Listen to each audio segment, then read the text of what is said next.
感谢雅顺哦，咱继续来关心关税。美方即马是表示讲，率来会来宣布晶片的关税的税率。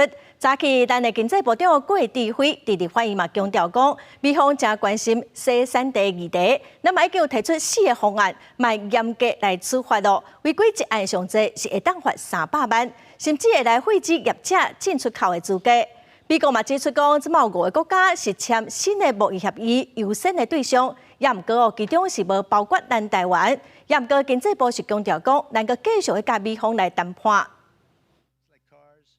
关税议题全球拢在讨论，美国总统川普搁较有个会伫即礼拜宣布晶片关税税率，经过进行台美头一波谈判过程，美国真重视商品违规运转、生产地问题。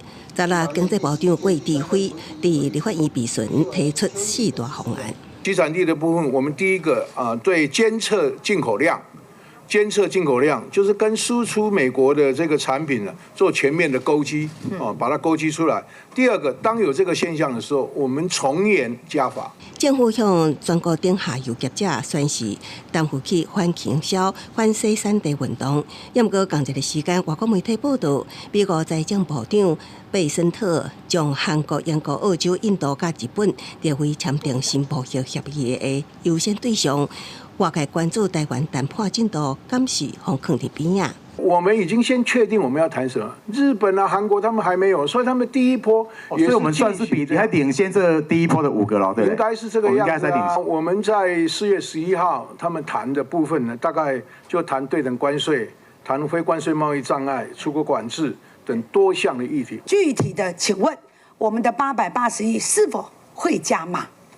如果有必要的话，会加码。中央对外谈判同时，中小企业会开始承担对美国出口10%的关税。立委强调，像工具机、自然车、航太业紧张，纾困款下有增加的需求。另外，经济部也搁指出表示，会加紧速度往加入 CPTPP 方向努力，希望多方面巩固产业。公司新闻采访报道。